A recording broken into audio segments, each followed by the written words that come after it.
Eles são intelectuais que não foram descobertos.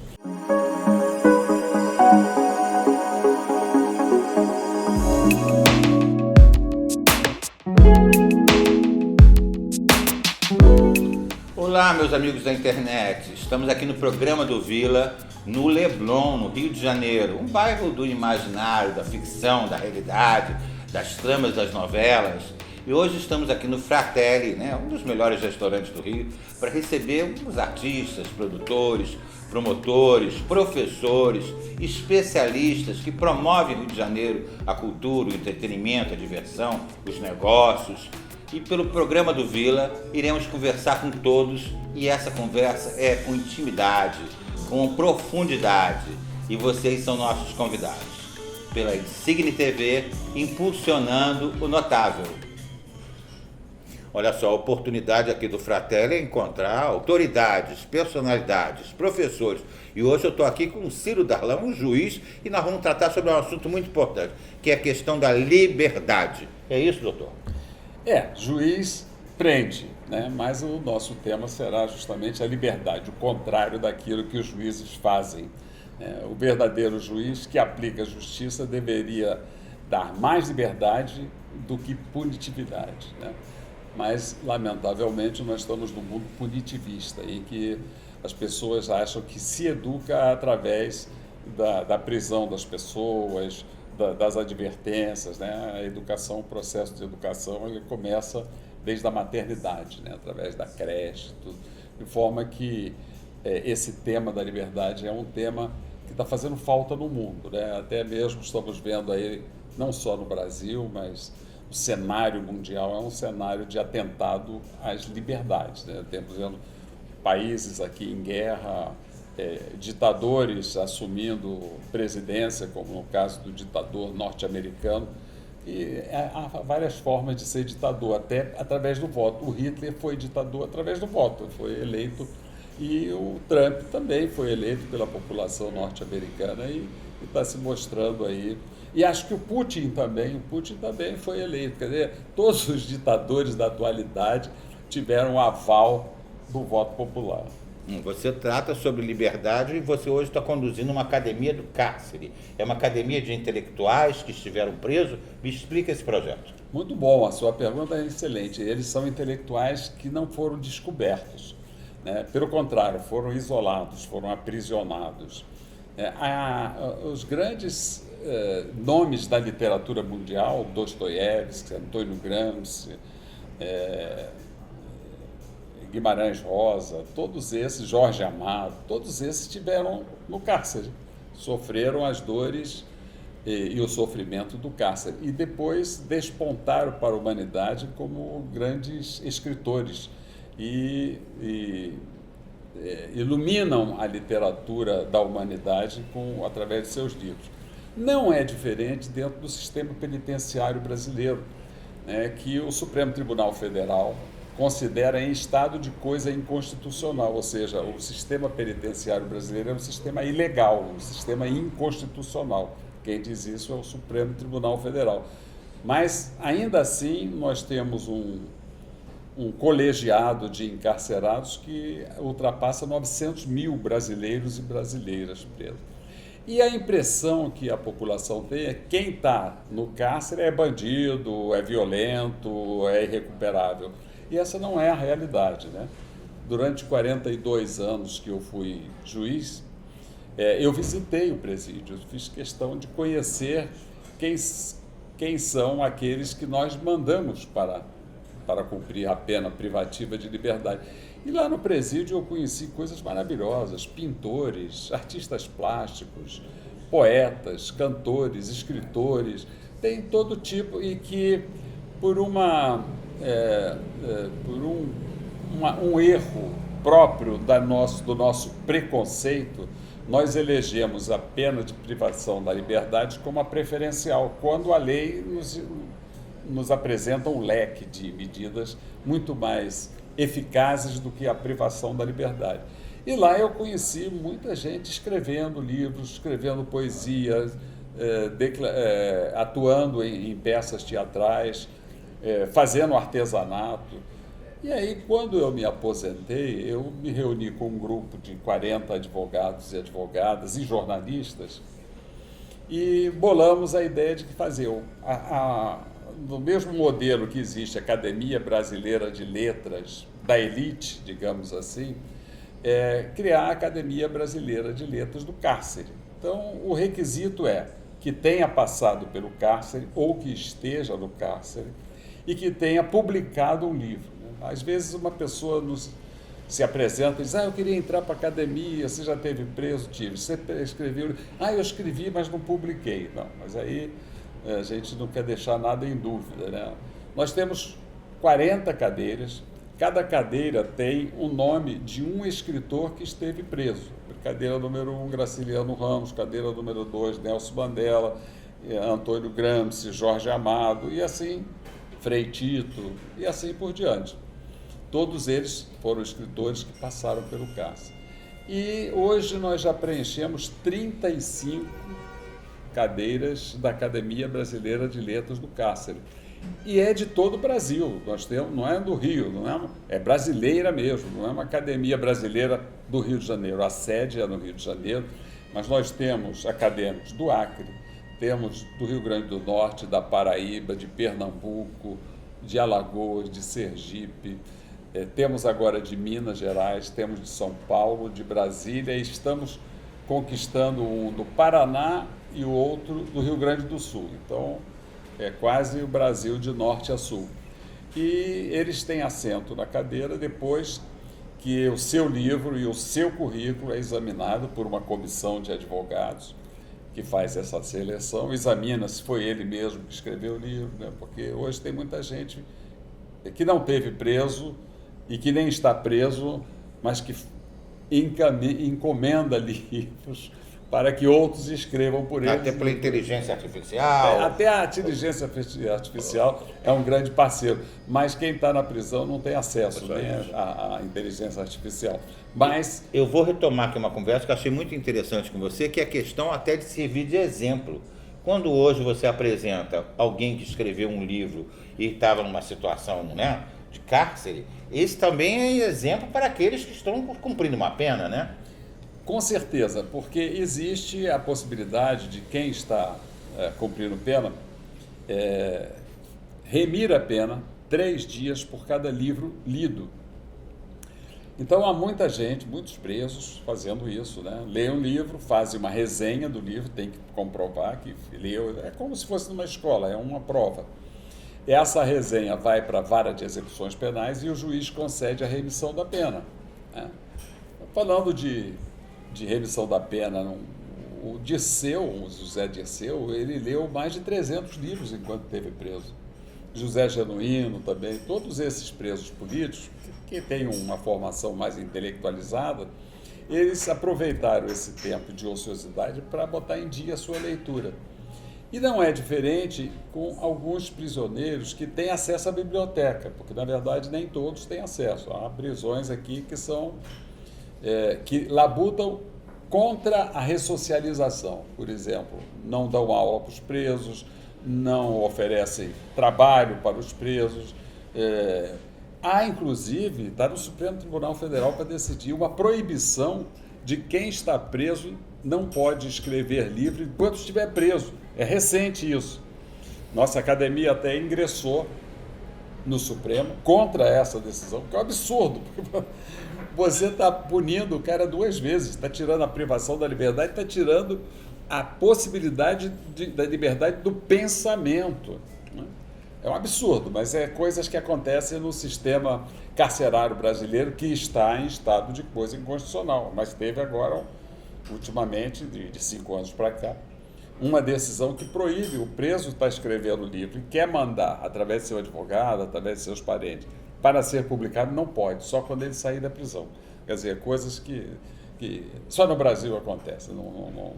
Inadmissível que se você quer ressocializar uma pessoa, você só consegue ressocializar através do conhecimento, através da educação, né? Você não liberta uma pessoa com alvará de soltura, você liberta dando a ele conhecimento, Né? Saindo melhor do que quando ele entrou, quando ele foi preparado, mais formado para a sociedade. Há muitos né? presos, inclusive, que estão fazendo o Enem, que estão fazendo vestibular, estão entrando na universidade. E isso é positivo, é isso que nós queremos. Então, aproveitamos dessa experiência do preso que lê para passar um passo adiante do preso que escreve. Nós temos um acadêmico nosso que escreveu 7 livros, está preso há 29 anos. Então, ele está lá demonstrando que ele não era para estar preso, que a utilidade dele para a sociedade é muito maior ele solto do que preso. Né? Ele contribui muito mais para o desenvolvimento e para o aperfeiçoamento das relações sociais estando solto do que continuando preso. É um prazer te encontrar aqui pela aula que você está nos oferecendo.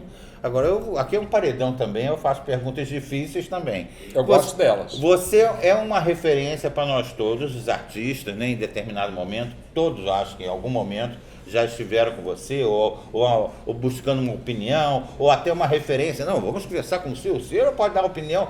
Você é um 911 dos artistas, não é uma emergência? Você liga muito para você, né? Você tem esse compromisso de apoio aos artistas? Claro, eu sou casado com um artista, né? Sou casado com um artista plástico, uma arquiteta, uma mulher fantástica, uma mulher que equilibra a minha vida, né?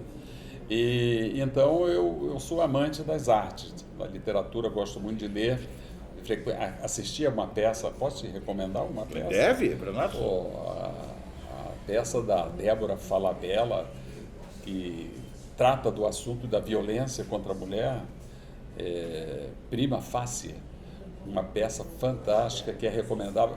Todos os advogados eles têm a obrigação de assistir essa peça, porque é uma aula que nenhuma universidade dá.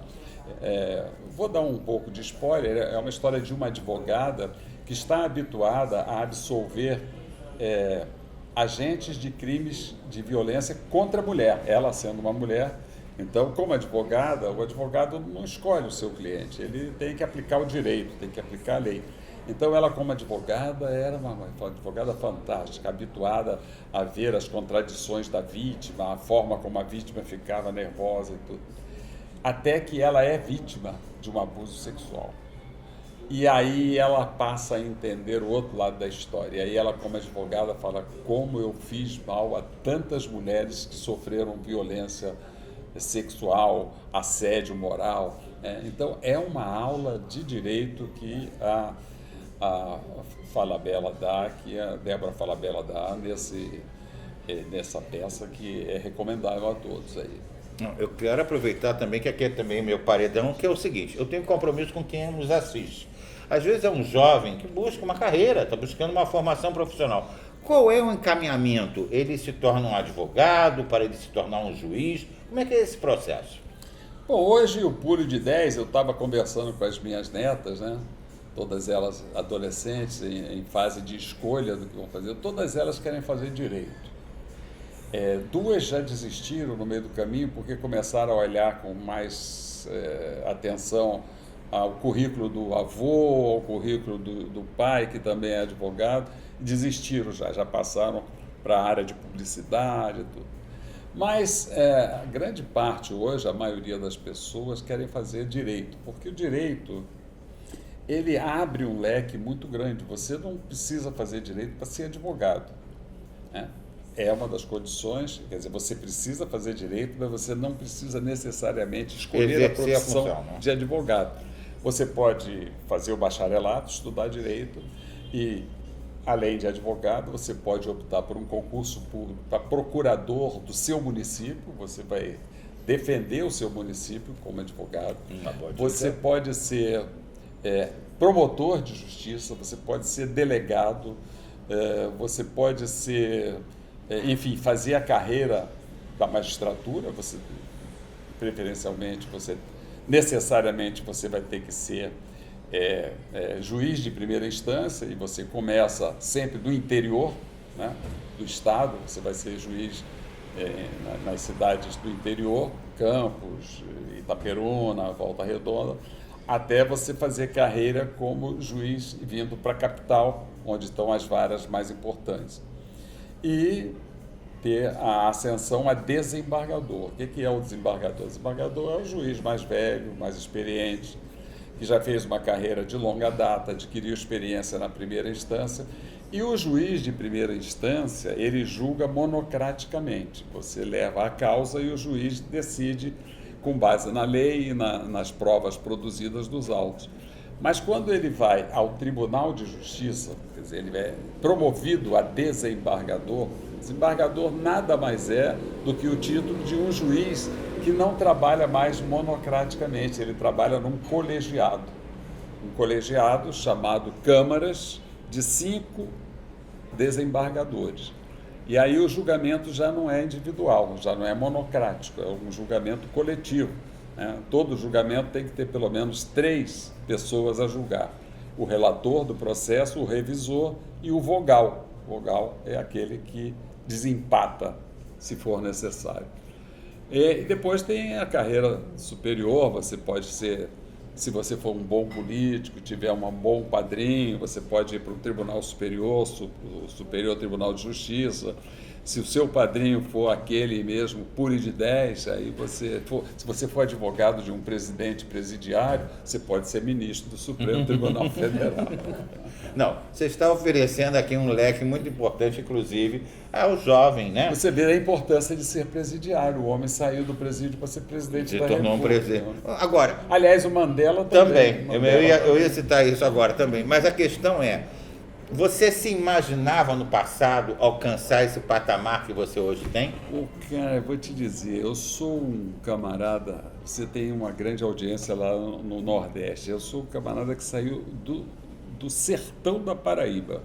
Saí com 1 ano de idade da cidade de Cajazeiras, vim com minha mãe e mais 3 irmãos para o Rio de Janeiro e galguei, assim, com muito sacrifício, né, sempre estudando em escolas públicas, a condição de juiz do Tribunal de Justiça. Nunca imaginei isso, quer dizer, nós vivemos, a prova de que nós vivemos numa democracia no Brasil é isso. Um camarada, bom, o Lula é melhor ainda, o Lula saiu lá de Pernambuco e chegou à presidência da República e é o presidente mais longevo com tantas eleições. Mas, sem querer me comparar a ele, eu jamais pensei chegar à condição do cargo máximo, que é o de desembargador, de um Tribunal de Justiça no Rio de Janeiro. Então, eu sou uma pessoa muito abençoada, agradeço a Deus todos os dias por ter atingido esse patamar. E tive a alegria e a sorte de ser juiz da infância e da juventude. Foi onde as pessoas passaram a me conhecer, porque eu assumi a vara da infância e da juventude do Rio de Janeiro num momento em que toda a cultura brasileira é de violência contra a criança, né? Você lembra, você não lembra de ter vivido, mas você lembra das histórias, teu avô deve ter contado. Não, estamos cientes, né? Que ele ficou ajoelhado no caroço de milho, que levava a palmatória, que levava cascudo na cabeça. Essa era a forma de educar as crianças. Aí chega uma lei, o Estatuto da Criança e do Adolescente, diz assim, não, a criança é sujeito de direito, ele é um cidadão, então você tem que respeitar os direitos dele como você tem os seus próprios direitos. Numa sociedade acostumada a tratar a criança como coisa e não como ser humano, como pessoa, né? Como escravo às vezes, né? Quantas crianças foram abusadas. Eu sou do tempo de juiz lá em Silva Jardim, que os pais achavam que deviam ser o primeiro a usar sexualmente a filha, quer dizer, ele é que deve se aprovar a feminilidade da sua filha. Cheguei a ter casos como esse em Silva Jardim, não é uma coisa velha. Pois é, então a adoção de crianças para serviço doméstico, né? Isso, então chega o Estatuto e dá dignidade à criança, dá à criança o patamar de sujeito de direito. Então eu tive muitas dificuldades para implantar essa lei, muita gente achava que estava tirando a autoridade do pai, muitos professores achavam que estava tirando a autoridade do professor, quando não é apenas a igualdade que toda a humanidade deve ter, que isso deveria existir desde os primeiros instantes da humanidade. Mas não foi assim. O mais forte subjuga o mais fraco, o opressor subjuga o oprimido, o mais velho subjuga o mais novo, o adulto subjuga a criança. Lamentavelmente, e nós estamos ainda nesse ambiente de ódio, e o Estatuto da Criança e do Adolescente tem 35 anos de vigência, ele saiu do papel. tratamento que se dá hoje à criança é um pouquinho melhor, um pouquinho diferenciado, as pessoas já conhecem os direitos da criança, mas ainda há muita criança sofrendo violência. Agora mesmo está na pauta do dia a casa daquele comunicador lá da minha terra, da Paraíba. Influência que fez um trabalho com crianças, trabalho, né, de exploração, levou crianças para um resort e iniciou precocemente a criança na sexualidade, na adultização. Isso tudo, esse cara é responsável, mas a responsabilidade dele é 1/100º da responsabilidade que tem os pais, porque ele fez isso tudo com o consentimento dos pais. E muitos desses pais, está saindo hoje na mídia, ganhavam até R$3.000 por mês para deixar sua filha, para deixar seu filho ser submetido a esse abuso. Então, esses pais devem ser punidos, né? Eu sou totalmente antipunitivista, mas não há como ser diferente para pessoas que submetem seus filhos a esse tipo de trauma, porque esse é um trauma. A violência sexual para o homem, para a mulher, é um trauma definitivo, não tem cura, não tem psicólogo que chegue, não, eu curo, não cura, porque é uma ferida na alma, não é uma coisa que você fere na sua mão e você cicatriza, não é assim. O trauma de um abuso sexual, de uma violência sexual é definitivo, é para toda a vida, leva para o túmulo. O professor aqui nos deu uma aula hoje e eu preciso ter o compromisso de tê-lo várias vezes aqui no programa, porque essa temática que você me trouxe hoje é exatamente, não é um assunto distante. Hoje mesmo estamos passando por esse problema como na repercussão nacional de um influencer, mas acredito que hajam outros casos, outras situações. Quando você trata da criança, eu acho que nós estamos tratando sobre o futuro. É um clichê, mas é que nós estamos tratando hoje sobre o avanço do Brasil. Você também teve um trabalho muito importante em relação, se não me engano, ao carnaval e em relação às crianças naquele desfile. É isso? Quando eu assumi a vara da infância, em 1990, existia alas de crianças no desfile dos adultos. Então, tinham aquelas criancinhas que saíam numas alas, outras saíam no carro alegórico. E aí nós nos reunimos com os presidentes das escolas de samba e resolvemos dar para as crianças uma festa exclusiva delas. Desfile mirim, né? Desfile mirim. Aí começou o desfile das escolas de samba mirim, em dias diferentes. Quer dizer, no meu tempo era sexta-feira, abria o carnaval com o desfile da escola de samba mirim. Depois, a própria organização passou a fazer na terça-feira de carnaval. Terça-feira de carnaval é um dia vazio, eles não sabiam o que colocar lá, aí colocaram as escolas de samba mirim. Parece que há um projeto, agora eu estou acompanhando, de colocar as crianças na abertura das campeãs, quer dizer, no outro sábado.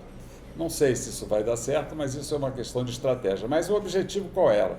É garantir às crianças um espaço nessa grande festa popular, grande festa da cultura popular brasileira, né, onde elas tivessem um momento de aprendizagem, porque cada enredo de escola de samba é uma aula de história, uma aula anti-preconceito, uma aula de respeito mútuo.